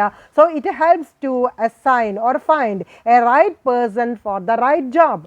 ഒരു റൈറ്റ് പേഴ്സണെ തന്നെ റൈറ്റ് ആയിട്ടുള്ള ജോബിലേക്ക് സെലക്ട് ചെയ്യാനായിട്ട് ഓർഗനൈസിങ് എന്ന് പറയുന്ന ഫംഗ്ഷനോട് നമുക്ക് സാധിക്കും. തേർഡ് ബെനിഫിറ്റായിട്ട് നമുക്ക് പറയാനായിട്ട് സാധിക്കുന്നത് clarify the authority and power. ഓരോരുത്തരുടെയും അതോറിറ്റീസ്, റെസ്പോൺസിബിലിറ്റീസ് കൂടിയാണ് നമ്മൾ ഡിവൈഡ് ചെയ്ത് കൊടുക്കുന്നത്. അപ്പോൾ ഓരോ പ്രവർത്തനങ്ങൾ അസൈൻ ചെയ്ത് കൊടുക്കുന്നതിൻ്റെ ഒപ്പം തന്നെ എന്തുകൂടി നമ്മൾ അസൈൻ ചെയ്ത് കൊടുക്കുന്നുണ്ട്? Authorities and the responsibilities. പിന്നെ അത് അറേഞ്ച് ചെയ്തിട്ടുള്ളത് ഡിഗ്രി ഓഫ് ഓർഡറിങ് എന്ന് പറയുന്നത് എന്തിൻ്റെ ബേസിസിലാണ്? ഹൈറാർക്കി ബേസിസിലാണ്. അപ്പോൾ ഓരോ മാനേജേഴ്സിനും നമുക്ക് എന്ത് പറയാനായിട്ട് സാധിക്കും? There is A clear cut definition about the authority and responsibility of each individual. ഓരോ ഇൻഡിവിജ്വൽസിനും അവരുടെ അതോറിറ്റി എന്ന് പറയുന്നത് അല്ലെങ്കിൽ അവരുടെ റെസ്പോൺസിബിലിറ്റി എന്ന് പറയുന്നത് ക്ലിയർ കട്ടായിട്ട് ഡിഫൈൻ ചെയ്യാനായിട്ട് സാധിക്കും. അപ്പോൾ ആ മാനേജേഴ്സിന് അവരുടെ ഒരു കോർഡിനേഷൻ എന്ന് പറയുന്നത് ഇഫക്റ്റീവായിട്ട് ചെയ്യാനായിട്ട് സാധിക്കും. അതുപോലെ തന്നെ കൺഫ്യൂഷനുകൾ റെഡ്യൂസ് ചെയ്യുക, മിനിമൈസ് ചെയ്യാനായിട്ട് സാധിക്കും. ഓവർലാപ്പിംഗ് ദ പവേഴ്സ്, കൂടുതൽ പവറുകൾ ഒരാൾക്ക് തന്നെ കൊടുക്കാതെ ആ പവേഴ്സിനെ നമുക്ക് ഡിവൈഡ് ചെയ്ത് കൊടുക്കാനായിട്ട് സാധിക്കും. അപ്പോൾ ക്ലാരിഫൈ അതോറിറ്റി ആൻഡ് പവർ എന്ന് പറയുന്നത് ഒരു ഇമ്പോർട്ടൻ്റ് ആയിട്ടുള്ള ഒരു അഡ്വാൻറ്റേജ് ആണ്. അതായത് ഓർഗനൈസിങ് എന്ന് പറയുന്നത് പ്രോപ്പറായിട്ട് ചെയ്യുകയാണെങ്കിൽ അവിടെ വഴക്കുകളോ അതുപോലെ തന്നെ കംപ്ലയിൻസോ ഒന്നുമില്ലാതെ സ്മൂത്ത് റണ്ണിങ്ങിന് വളരെയധികം സഹായിക്കും. അതോറിറ്റീസ് എന്ന് പറയുന്നതും പവർ എന്ന് പറയുന്നതും ഈക്വലായിട്ട് അല്ലെങ്കിൽ ബാലൻസ് ചെയ്യുന്ന വിധത്തിൽ അലോക്കേറ്റ് ചെയ്യാനായിട്ട് സാധിക്കും എന്നുള്ളതാണ് ഒരു അഡ്വാൻറ്റേജ്. നെക്സ്റ്റ് ബെനിഫിറ്റ് എന്ന് പറയുന്നത് അവോയ്ഡ്സ് ഡ്യൂപ്ലിക്കേഷൻ ഓഫ് വർക്ക്. ഒരാൾക്ക് ഒരു വർക്ക് കൊടുത്തു കഴിയുമ്പോൾ അതേ വർക്ക് തന്നെ വേറൊരാൾക്ക് കൊടുക്കാതിരിക്കാനായിട്ട്, അതായത് ക്ലിയർ ആയിട്ടാണ് നമ്മൾ ജോബുകൾ അസൈൻ ചെയ്ത് കൊടുക്കുന്നത്. അപ്പോൾ ഡ്യൂപ്ലിക്കേഷൻ ഓഫ് വർക്ക് എന്ന് പറയുന്നത് ഒഴിവാക്കാനായിട്ട് സാധിക്കും. അതുപോലെ തന്നെ വർക്കിലുള്ള ഡിലേ റെഡ്യൂസ് ചെയ്യാനായിട്ട് സാധിക്കും. വേസ്റ്റേജ് ഓഫ് ടൈം എന്ന് പറയുന്നതും വേസ്റ്റേജ് ഓഫ് മൂവ്മെൻറ്റ് എന്ന് പറയുന്നതും കമ്പാരിറ്റീവ്ലി നമുക്ക് മിനിമൈസ് ചെയ്യാനായിട്ട് സാധിക്കും. അതായത് സ്പെസിഫിക് ജോബ്സ് ആണ് ഓരോ ഇൻഡിവിജ്വൽസിനും അസൈൻ ചെയ്ത് കൊടുത്തിട്ടുള്ളത്. അതുപോലെ തന്നെ ഡിപ്പാർട്ട്മെൻറ്റ്സിൻ്റെ ഫങ്ഷൻ എന്ന് പറയുന്നതും സ്പെസിഫിക് ആയിട്ട് തന്നെ അസൈൻ ചെയ്ത് കൊടുത്തിട്ടുണ്ടായിരിക്കും. അപ്പോൾ നമുക്ക് ഡിലേ അവോയ്ഡ് ചെയ്യാനായിട്ട് സാധിക്കും. അതോടൊപ്പം തന്നെ ഡ്യൂപ്ലിക്കേഷൻ ഓഫ് വർക്ക് എന്ന് പറയുന്നതും ഒരു പരിധിവരെ നമുക്ക് റെഡ്യൂസ് ചെയ്യാനായിട്ട് സാധിക്കും. നെക്സ്റ്റ് ബെനിഫിറ്റ് എന്ന് പറയുന്നത് കോർഡിനേഷനാണ്. നമ്മൾ പ്രൊസീജിയറിൽ തന്നെ പറഞ്ഞപ്പോൾ ലാസ്റ്റ് സ്റ്റെപ്പ് എന്താണ് പറഞ്ഞത്? Coordination of activities. ഓരോ ഇൻഡിവിജ്വൽസിനും വർക്ക് അസൈൻ ചെയ്ത് കൊടുക്കുക. ആ ഇൻഡിവിജ്വൽസിനെ ഒരു ഗ്രൂപ്പായിട്ട് തിരിക്കുക.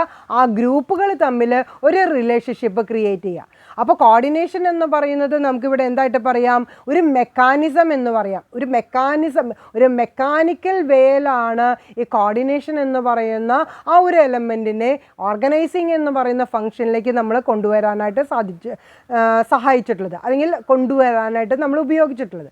അപ്പോൾ അവിടെ ഹയർ ലെവൽ മാനേജേഴ്സിന് അവരുടെ ഹൈ അതോറിറ്റി അല്ലെങ്കിൽ റെസ്പോൺസിബിലിറ്റി എന്ന് പറയുന്നത് എഫിഷ്യൻ്റായിട്ട് അല്ലെങ്കിൽ ഇഫക്റ്റീവായിട്ട് ഈസി ആയിട്ട് തന്നെ അവർക്ക് ചെയ്യാനായിട്ട് സാധിക്കും. അതായത് ഇൻ്റർ കണക്റ്റഡ് ആക്ടിവിറ്റീസിനെ ഒരു കോർഡിനേഷൻ എന്ന് പറയുന്ന ആ ഒരു കാറ്റഗറിയിലേക്ക് അല്ലെങ്കിൽ ഡിഗ്രിയിലേക്ക് നമുക്ക് ഉയർത്താനായിട്ട് സാധിക്കും.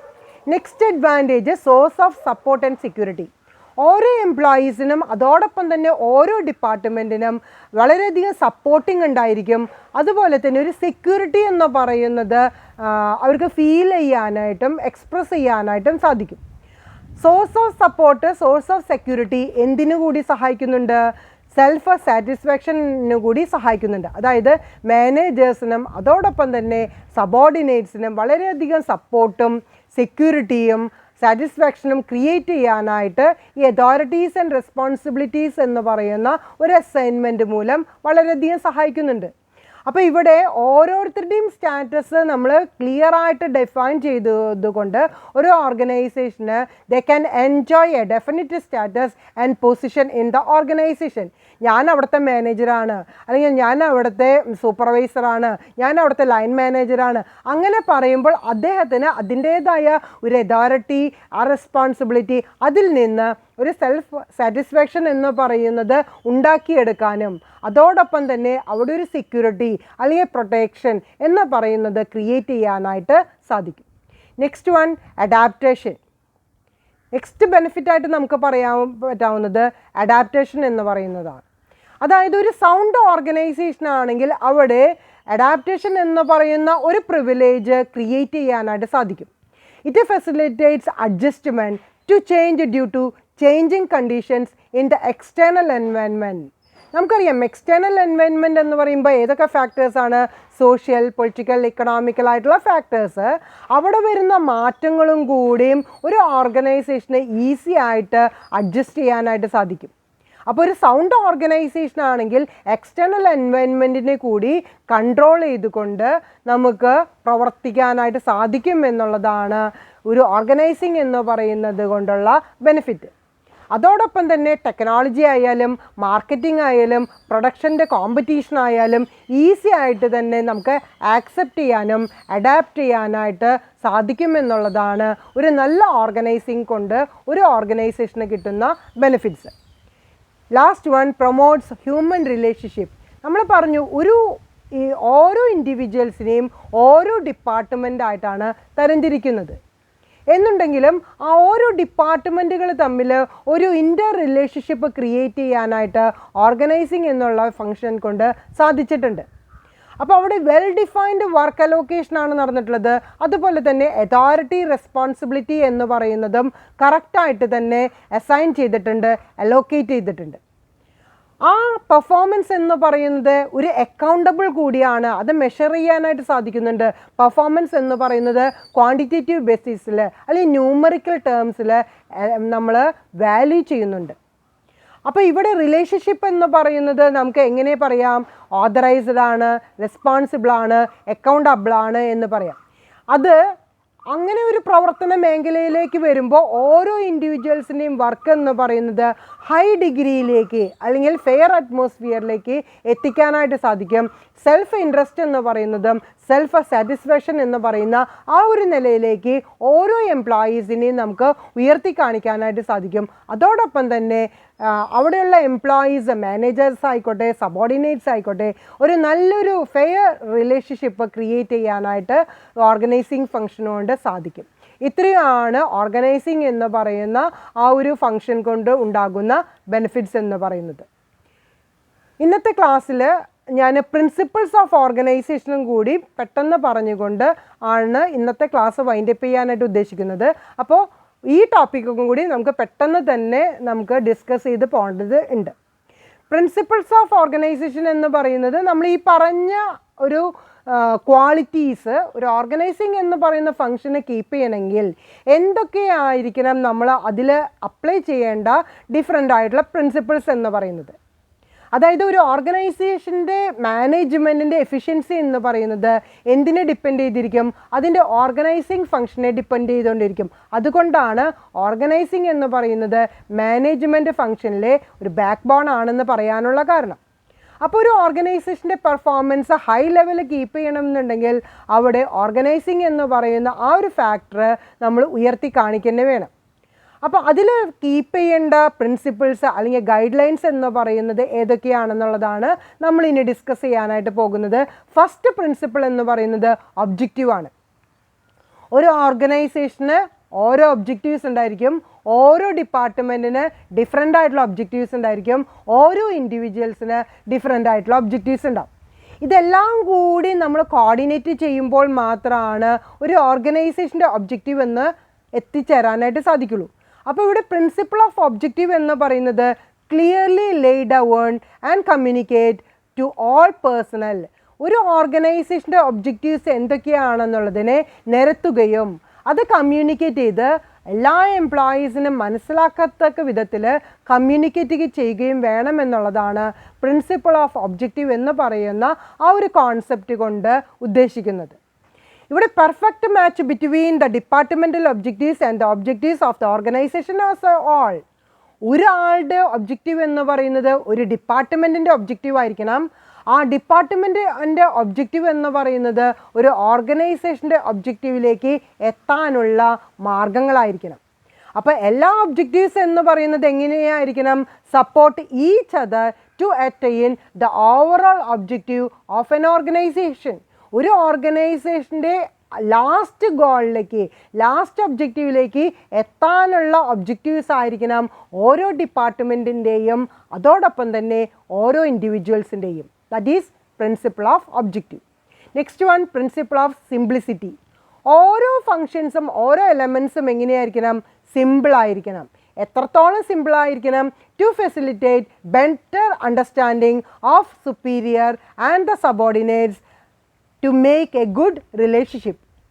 അപ്പോൾ സിമ്പിളായിരിക്കണം എന്ന് പറയുന്നത് എന്തിലൊക്കെയായിരിക്കണം സിമ്പിളായിരിക്കുന്നത്?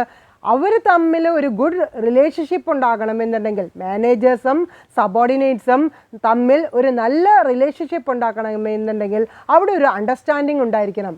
ആ അണ്ടർസ്റ്റാൻഡിങ് ഉണ്ടാകണം എന്നുണ്ടെങ്കിൽ അവരെല്ലാവരുടെയും റിലേഷൻഷിപ്പ് എന്ന് പറയുന്നത് എങ്ങനെയുള്ളതായിരിക്കണം? സിമ്പിളായിരിക്കണം. അതായത് സിമ്പിൾ സ്ട്രക്ചറിലേക്ക് കൊണ്ടുവന്നു കഴിഞ്ഞാൽ മാത്രമേ ഒരു ബെറ്റർ റിസൾട്ട് എന്ന് പറയുന്ന ഒരു കോപ്പറേഷൻ അല്ലെങ്കിൽ ഒരു കോർഡിനേഷൻ എന്ന് പറയുന്നത് എംപ്ലോയീസ് തമ്മിലും അതോടൊപ്പം തന്നെ മാനേജേഴ്സും സബോർഡിനേറ്റ്സും തമ്മിൽ ക്രിയേറ്റ് ചെയ്യാനായിട്ട് സാധിക്കുള്ളൂ. അപ്പോൾ സെക്കൻഡ് പ്രിൻസിപ്പിൾ എന്ന് പറയുന്നത് എന്താണ്? പ്രിൻസിപ്പിൾ ഓഫ് സിംപ്ലിസിറ്റി എന്ന് പറയുന്നതാണ്. Third one principle of flexibility. എപ്പോഴും ചേഞ്ച് എന്ന് പറയുന്നതിനെ ആക്സെപ്റ്റ് ചെയ്യുന്ന തരത്തിൽ, അഡാപ്റ്റ് ചെയ്യുന്ന തരത്തിലുള്ള പ്രിൻസിപ്പിൾ ആയിരിക്കണം നമ്മൾ ഇംപ്ലിമെൻറ്റ് ചെയ്യേണ്ടത്.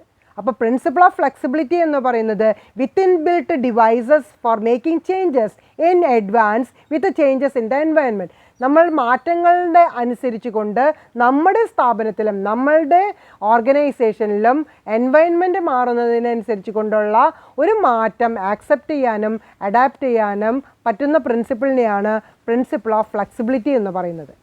Next principle of definition. Right duties right ജോബിന് അസൈൻ ചെയ്ത് കൊടുക്കണമെങ്കിൽ അവിടെ ക്ലിയർ കട്ട് ഡിഫൈൻ ചെയ്തിരിക്കണം. എന്തൊക്കെയാണ് ക്ലിയർ കട്ടായിട്ട് ഡിഫൈൻ ചെയ്യേണ്ടത്?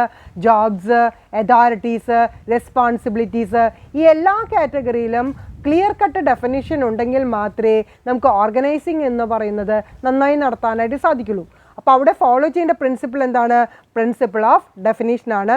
Right duties, authority and responsibility of every individual should be clearly defined. Clear ആയിട്ട് ഡിഫൈൻ ചെയ്തിരിക്കണം.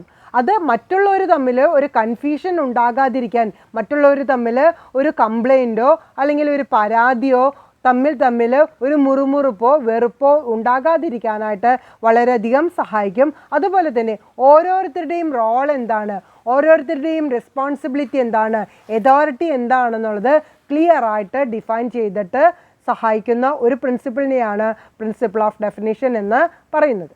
Next one principle of division of labour. നമ്മൾ പ്രൊസീജിയർ പറഞ്ഞപ്പോൾ ഫസ്റ്റ് പ്രൊസീജിയറാണ് എൻ്റെ ഡിവിഷൻ ഓഫ് ലേബർ. ഓരോരുത്തരുടെയും ടാലൻറ്റ്, എക്സ്പീരിയൻസ്, കഴിവ് അനുസരിച്ച് കൊണ്ട് ഓരോരുത്തർക്കും ഓരോ ജോബ് ഡിവൈഡ് ചെയ്ത് കൊടുക്കുന്നതിനെയാണ് ഡിവിഷൻ ഓഫ് ലേബർ എന്ന് പറയുന്നത്. ഒരു സ്ട്രക്ചറിന് ഡിഫറെൻ്റ് ആയിട്ടുള്ള പാർട്സ് ഉണ്ടായിരിക്കും. ആ ഡിഫറെൻറ്റ് പാർട്സുകൾ ഒരുമിച്ച് ചേർക്കുമ്പോഴാണ് ഒരു സ്ട്രക്ചർ എന്ന് പറയുന്ന ഒരു കാറ്റഗറിയിലേക്ക് എത്തിക്കാനായിട്ട് സാധിക്കുള്ളൂ. അപ്പോൾ ഒരു ഓർഗനൈസേഷൻ്റെ സ്ട്രക്ചറിൽ ഡിഫറെൻ്റ് ആയിട്ടുള്ള പാർട്സ് ഉണ്ടായിരിക്കും. ആ ഡിഫറെൻ്റ് ആയിട്ടുള്ള പാർട്സിനെ നമുക്ക് ഒരുമിച്ച് ചേർക്കുക എന്ന് പറയുന്നൊരു ടാസ്ക് സിമ്പിളായിട്ട് നമ്മൾ ചെയ്യുകയാണെങ്കിൽ അവിടെ ഇഫക്റ്റീവായിട്ടുള്ള ഒരു ഓർഗനൈസിങ് എന്ന് പറയുന്നത് നമുക്ക് ചെയ്യാനായിട്ട് സാധിക്കും. അതോടൊപ്പം തന്നെ പെർഫോമൻസ് എന്ന് പറയുന്നത് എൻഹാൻസ് ചെയ്യാനും അതിൻ്റെ റിസൾട്ട് എന്ന് പറയുന്നത് ഇഫക്റ്റിവിറ്റി, എഫിഷ്യൻസി, പ്രൊഡക്ടിവിറ്റി എന്ന് പറയുന്നത് വളരെയധികം ഡിഗ്രി എന്ന് പറയുന്നതിൽ ഉയർത്തി കാണിക്കാനായിട്ട് സാധിക്കും. അപ്പോൾ ഡിവിഷൻ ഓഫ് ലേബർ എന്ന് പറയുന്നത് എന്തിലേക്കാണ് നയിക്കുന്നത്? സ്പെഷ്യലൈസേഷൻ എന്ന് പറയുന്ന ആ ഒരു കാറ്റഗറിയിലേക്ക് ഡെവലപ്പ് ചെയ്യാനായിട്ട് സാധിക്കും. സ്പെഷ്യലൈസേഷൻ എന്ന് പറയുന്നത് എഫിഷ്യൻസിയുടെ കാര്യത്തിലായാലും എഫേർട്ടിൻ്റെ കാര്യത്തിലായാലും പ്രൊഡക്ടിവിറ്റിയുടെ കാര്യത്തിലായാലും മാനേജ്മെൻറ്റിൻ്റെ കാര്യത്തിലായാലും നടപ്പിലാക്കാനായിട്ട് സാധിക്കും. നെക്സ്റ്റ് പ്രിൻസിപ്പിൾ എന്ന് പറയുന്നത് unity of ഡയറക്ഷനാണ്.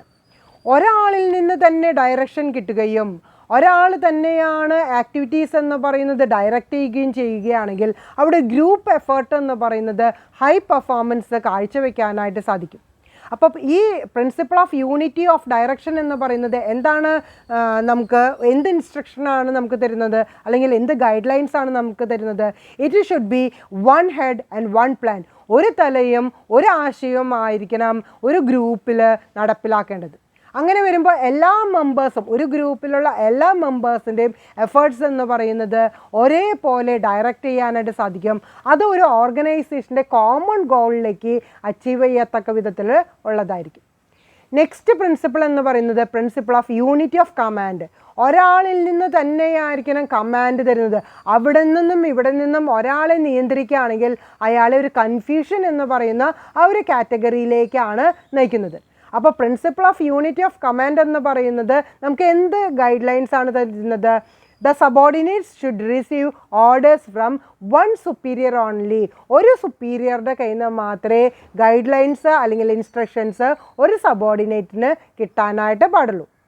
If there is more than one superior give instruction to the subordinates, there can be contradictory orders and subordinates will be confused. പല ആൾക്കാരും പല വിധത്തിൽ ഇൻസ്ട്രക്ഷൻസ് തന്നു കഴിഞ്ഞാൽ അത് ആ സബോർഡിനേറ്റ്സിനെ ഒരു കോൺട്രാഡിക്ടറി ഓർഡേഴ്സിലേക്ക് പോകും. അതോടൊപ്പം തന്നെ അവർ കൺഫ്യൂഷനിലേക്ക് പോകും. ഒന്നും ചെയ്യാൻ പറ്റാത്ത ഒരു സിറ്റുവേഷനിലേക്ക് നയിക്കാനായിട്ട് സാധ്യതയുണ്ട്. നെക്സ്റ്റ് പ്രിൻസിപ്പിൾ എന്ന് പറയുന്നത് പ്രിൻസിപ്പിൾ ഓഫ് സ്കാലാർ ചെയിൻ ആണ്. ചെയിൻ എന്ന് പറഞ്ഞു കഴിഞ്ഞാൽ എന്താ? അത് തമ്മിൽ ഒരു ചങ്ങലയാണ്. അവിടെ ഒരു ചങ്ങലയും ഒരു കണ്ണി പൊട്ടിപ്പോയിട്ടുണ്ടെങ്കിൽ അവിടെ ഒരു റിലേഷൻഷിപ്പ് എന്ന് പറയുന്നത് ബ്രേക്ക് ആവുകയാണ് ചെയ്യുന്നത്.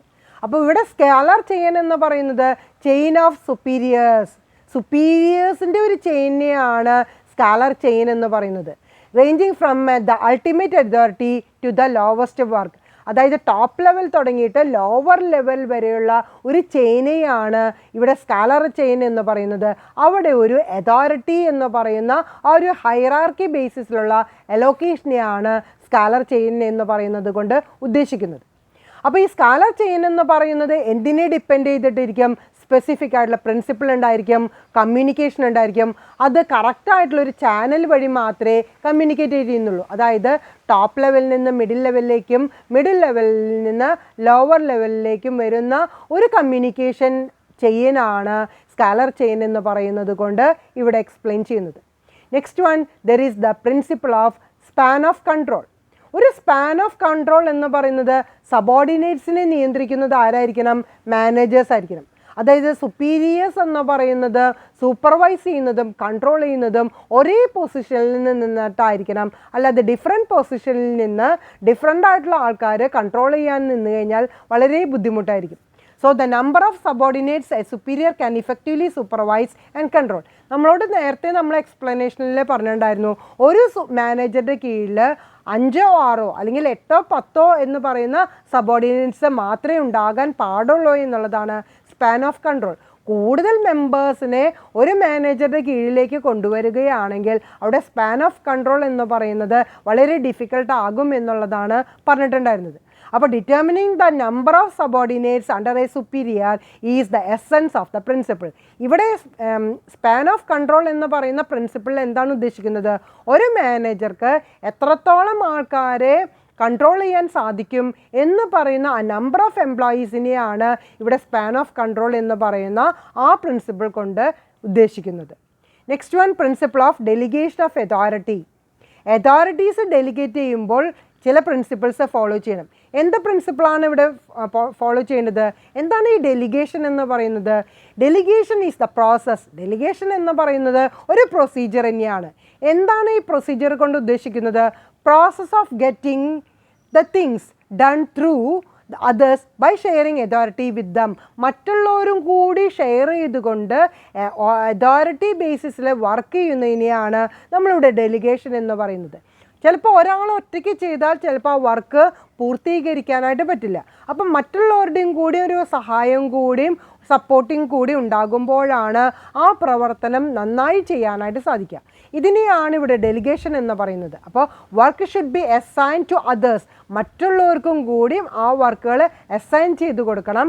അതോടൊപ്പം തന്നെ അതോറിറ്റീസും റെസ്പോൺസിബിലിറ്റീസും കൂടിയും അസൈൻ ചെയ്ത് കൊടുക്കണം. So it should be conferred on them to accomplish the work. അപ്പോൾ അവർക്ക് ആ വർക്ക് കംപ്ലീറ്റ് ചെയ്യണമെങ്കിൽ ഈ ഒരു സപ്പോർട്ടിങ് അല്ലെങ്കിൽ ഈ ഒരു ഡെലിഗേഷൻ എന്ന് പറയുന്ന ആ ഒരു പ്രിൻസിപ്പിളും കൂടിയും അഡോപ്റ്റ് ചെയ്യുമ്പോഴാണ് ഓർഗനൈസിങ് എന്ന് പറയുന്നത് ഇഫക്റ്റീവായിട്ട് ചെയ്യാനായിട്ട് സാധിക്കുക. Next one, principle of balance. Balance എന്ന് പറഞ്ഞു കഴിഞ്ഞാൽ എന്താ? ഈക്വലൈസ് ചെയ്യുക. രണ്ട് സൈഡും തുല്യമാകുമ്പോഴാണ് ബാലൻസിങ് എന്ന് പറയുന്നത്. എന്ത് തമ്മിലുള്ള ബാലൻസിങ് ആണ് ഇവിടെ എക്സ്പ്ലെയിൻ ചെയ്യുന്നത്? ഡിപ്പാർട്ട്മെൻ്റൽ ആക്ടിവിറ്റീസ് തമ്മിലുള്ള ഒരു ബാലൻസിങ് എന്നാണ് പറയുന്നത്. അതായത് ഒരു ഓർഗനൈസേഷന് ഡിഫറെൻ്റ് ആയിട്ടുള്ള ഡിപ്പാർട്ട്മെൻറ്റുകൾ അല്ലെങ്കിൽ യൂണിറ്റുകൾ, ബ്രാഞ്ചുകൾ ഉണ്ടായിരിക്കും. അവർ തമ്മിലുള്ള ബാലൻസ് എന്ന് പറയുന്നത് പ്രോപ്പർ ബാലൻസിങ് ആയിരിക്കണം. ഇംബാലൻസ് എന്ന് പറയുന്ന ഒരു കാറ്റഗറി ഉണ്ടാകാനായിട്ട് പാടില്ല. അപ്പോൾ ചില ഡിപ്പാർട്ട്മെൻറ്റിന് കൺസിഡറേഷൻ കൊടുക്കുക, ചില ഡിപ്പാർട്ട്മെൻറ്റിന് കൺസിഡറേഷൻ കൊടുക്കാതിരിക്കുക, അങ്ങനെ ഒരു കോൺട്രിബ്യൂഷനിലേക്ക് പോവരുത്. Consideration should be given to the contribution made by each department or each units or each branches to the attainment of the organisational objective. ഒരു ഓർഗനൈസേഷൻ്റെ ഒബ്ജക്റ്റീവിലേക്ക് എത്തിപ്പെടാനുള്ള ഒരു കോൺട്രിബ്യൂഷൻ ആയിരിക്കും ഓരോ ഡിപ്പാർട്ട്മെൻറ്റ് അല്ലെങ്കിൽ ഓരോ യൂണിറ്റ് അല്ലെങ്കിൽ ഓരോ ബ്രാഞ്ചും ചെയ്യേണ്ടത്. The next principle, that is the principle of coordination. ഒരു മാനേജ്മെൻറ്റിൻ്റെ സക്സസ് എന്ന് പറയുന്നത് എന്തിൻ്റെ ഡിപ്പെൻഡ് ചെയ്തിരിക്കും? പ്രിൻസിപ്പിൾ ഓഫ് കോർഡിനേഷൻ എന്ന് പറയുന്ന ആ ഒരു ഒബ്ജക്റ്റും കൂടിയും നമ്മൾ ഇൻക്ലൂഡ് ചെയ്ത് കഴിഞ്ഞാൽ മാത്രമേ, ആ ഒരു പ്രിൻസിപ്പിളും കൂടിയും ഇൻക്ലൂഡ് ചെയ്താലേ ഒരു ഓർഗനൈസിങ് എന്ന് പറയുന്നത് ഇഫക്റ്റീവ് അല്ലെങ്കിൽ എഫിഷ്യൻ്റ് ആക്കാനായിട്ട് സാധിക്കുള്ളൂ. അപ്പോൾ ഇവിടെ കോർഡിനേഷൻ എന്ന് പറയുന്നത് എന്താണ് ഉദ്ദേശിക്കുന്നത്? Security and protection of all individuals. ആരൊക്കെയാണോ ഈ ഓർഗനൈസേഷനിൽ ഇൻവോൾവ് ആയിരിക്കുന്നത് അവരുടെ ഒരു കോർഡിനേഷൻ എന്നാണ് നമ്മൾ ഉദ്ദേശിക്കുന്നത്. ആ കോർഡിനേഷൻ ഏതൊക്കെ ലെവലിലായിരിക്കണം? In the all activities included in the organisation. ഒരു ഓർഗനൈസേഷനിൽ എന്തൊക്കെ ആക്ടിവിറ്റീസ് ഉണ്ട് അത് ഓരോ ഇൻഡിവിജ്വൽസിൻ്റെ സെപ്പറേറ്റ് ആയിരിക്കാം, അല്ലെങ്കിൽ ഓരോ ഡിപ്പാർട്ട്മെൻറ്റിൻ്റെയും സെപ്പറേറ്റ് ആയിരിക്കാം. ഇതെല്ലാം പ്രോപ്പറായിട്ട് കോർഡിനേറ്റ് ചെയ്തിരിക്കണം. ഈ കോർഡിനേഷൻ എന്ന് പറയുന്നത് എന്താണ് എൻഷുർ ചെയ്യുന്നത്? സെക്യൂരിറ്റി അല്ലെങ്കിൽ പ്രൊട്ടക്ഷൻ എന്ന് പറയുന്ന ഒരു കോമൺ പർപ്പസാണ് ഇവിടെ എൻഷുർ ചെയ്യുന്നത്. അപ്പോൾ കോർഡിനേഷൻ എന്ന് പറയുന്ന ഒരു പ്രിൻസിപ്പിളും കൂടിയും നമ്മൾ ഓർഗനൈസിങ് എന്ന് പറയുന്നതിൽ ഇംപ്ലിമെൻറ്റ് ചെയ്യണം. Last principle, that is the principle of exemption. ചില സ്പെഷ്യൽ കാറ്റഗറിയിലുള്ള ഫാക്ടേഴ്സും കൂടിയും അല്ലെങ്കിൽ എലമെൻസും കൂടിയും നമ്മൾ ഓർഗനൈസിങ് എന്ന് പറയുന്നതിൽ ഇൻക്ലൂഡ് ചെയ്യണം. അതിനെയാണ് നമ്മളിവിടെ എന്തായിട്ട് പറയുന്നത്? Principle of exception. അതായത് എക്സെപ്ഷണൽ നേച്ചറിലുള്ള ഫാക്ടേഴ്സ് ഹയർ ലെവൽ മാനേജ്മെൻറ്റിലേക്ക് റെഫർ ചെയ്തുകൊണ്ട്, അതായത് റൊട്ടീൻ ഫാക്ടേഴ്സ് അല്ല, സ്പെഷ്യലായിട്ട് വരുന്ന ഫാക്ടേഴ്സിനെ നമ്മൾ ഹയർ ലെവൽ മാനേജ്മെൻറ്റിലേക്ക് കോൺട്രിബ്യൂട്ട് ചെയ്തുകൊണ്ട് അവിടെ വരുന്ന ഒരു പ്രിൻസിപ്പിളും കൂടിയും ആക്സെപ്റ്റ് ചെയ്യത്തക്ക വിധത്തിലും ഹാൻഡിൽ ചെയ്യത്തക്ക വിധത്തിലുള്ള ഒരു പ്രവർത്തന മേഖലയിലേക്ക് വരുമ്പോഴാണ് ഓർഗനൈസിങ് എന്ന് പറയുന്നത് ഇഫക്റ്റീവ് ആകുന്നത്. അതായത് റൊട്ടീൻ മാറ്റേഴ്സ് എന്ന് പറയുന്നത് ആർക്ക് മാനേജ് ചെയ്യാൻ പറ്റും? സബോർഡിനേറ്റ്സിനെ മാനേജ് ചെയ്യാൻ പറ്റും. അപ്പോൾ റൊട്ടീൻ അല്ലാത്ത എക്സെപ്ഷണൽ കേസുകൾ ഓർഡിനറി സബോർഡിനേറ്റ്സിന് അത് മാനേജ് ചെയ്യാനായിട്ട് ബുദ്ധിമുട്ടാണ്. അപ്പോൾ അവർ ആർക്ക് റെഫർ ചെയ്യണം? മീഡിയം ലെവൽ മാനേജ്മെൻറ്റിനും അതുപോലെ തന്നെ ടോപ്പ് ലെവൽ മാനേജ്മെൻറ്റിലേക്ക് റെഫർ ചെയ്യാനുള്ള ഒരു പ്രിൻസിപ്പിളിനെയാണ് നമ്മളിവിടെ എന്തായിട്ട് പറയുന്നത്? പ്രിൻസിപ്പിൾ ഓഫ് എക്സെപ്ഷൻ എന്ന് പറയുന്നത്. അപ്പോൾ ഇന്നത്തെ ക്ലാസ്സിൽ നമ്മൾ കുറച്ചും കൂടി ലാർജായിട്ട് പോയിട്ടുണ്ട്. ഓർഗനൈസേഷൻ എന്ന് പറയുന്നതിൻ്റെ ഇൻട്രഡക്ഷൻ എന്താണെന്ന് പറഞ്ഞു. അതായത് ഓർഗനൈസേഷൻ എന്ന് പറയുന്നത് ഒരു സ്ട്രക്ചറാണ്. ആ സ്ട്രക്ചറിന് ഡിഫറെൻറ്റ് പാർട്സ് ഉണ്ടായിരിക്കും. ആ ഡിഫറെൻറ്റ് പാർട്സുകൾ തമ്മിൽ ഒരു റിലേഷൻഷിപ്പ് ഉണ്ടാക്കുക എന്ന് പറയുന്നതാണ് ഓർഗനൈസിങ് എന്ന് പറയുന്ന, ഓർഗാനിസം എന്ന് പറയുന്ന ടേം കൊണ്ട് ഉദ്ദേശിക്കുന്നത്. 3 കോൺട്രിബ്യൂട്ടേഴ്സിൻ്റെ ഡെഫിനിഷൻ നമ്മൾ ഡിസ്കസ് ചെയ്തിട്ടുണ്ടായിരുന്നു. അതിനുശേഷം നമ്മൾ ഡിസ്കസ് ചെയ്തത് what are the steps to be followed for the effective and efficient management or the organising function. ഒരു ഓർഗനൈസിങ് ഫങ്ഷൻ ചെയ്യാനായിട്ട് എന്തൊക്കെയാണ് ഫങ്ഷൻസ് നമുക്ക് വേണ്ടത് എന്നുള്ള 5 പ്രൊസീജിയർ നമ്മൾ ഡിസ്കസ് ചെയ്തിട്ടുണ്ടായിരുന്നു. അതിനുശേഷം നമ്മൾ ഡിസ്കസ് ചെയ്തിട്ടുള്ള ഫാക്ടേഴ്സ് എന്ന് പറയുന്നത് എന്തൊക്കെയാണ്, അതിൻ്റെ ബെനിഫിറ്റ്സ് അല്ലെങ്കിൽ ഇമ്പോർട്ടൻസ് എന്ന് പറയുന്നത്, അത് നമ്മൾ ഡിസ്കസ് ചെയ്തത് ഒരു 8 പോയിൻ്റാണ് നമ്മൾ ഡിസ്കസ് ചെയ്തിട്ടുണ്ടായിരുന്നത്. എന്തുകൊണ്ടാണ് ഓർഗനൈസിങ് എന്ന് പറയുന്നത് ഒരു മാനേജ്മെൻറ്റ് ഫങ്ഷനിൽ പ്രാധാന്യം അർഹിക്കാനുള്ള കാരണം പറഞ്ഞു. അതിനുശേഷം നമ്മൾ ഓർഗനൈസിങ് എന്ന് പറയുന്നതിൽ 13 പ്രിൻസിപ്പിൾസ് ഫോളോ ചെയ്തുകൊണ്ട് വേണം ഓർഗനൈസിങ് എന്ന് പറയുന്ന ഡിവിഷൻ ഓഫ് ലേബർ ആയാലും, കോർഡിനേഷൻ ഓഫ് ആക്ടിവിറ്റീസ് ആയാലും, അസൈനിങ് ഓഫ് ജോബ് ആയാലും, ഡിവിഷൻ ഓഫ് ലേബർ അല്ലെങ്കിൽ അതിൻ്റെ റിലേഷൻഷിപ്പ് ഡെവലപ്മെൻറ്റ് എന്ന് പറയുന്നതും കോർഡിനേഷൻ എന്ന് പറയുന്ന ആ പ്രൊസീജിയറിൽ പോകേണ്ടത് എന്നുള്ള 13 പ്രിൻസിപ്പിളും കൂടിയും പറഞ്ഞുകൊണ്ട് ഇന്നത്തെ ക്ലാസ് ഇവിടെ ഞാൻ വൈൻഡപ്പ് ചെയ്യാണ്. എല്ലാവർക്കും ഫോളോ ചെയ്യാനായിട്ട് സാധിച്ചിട്ടുണ്ടാവും എന്നുള്ള ഒരു പ്രതീക്ഷയിൽ. If there is any doubts please ask at the time of your interaction time. Thank you very much. Have a nice day.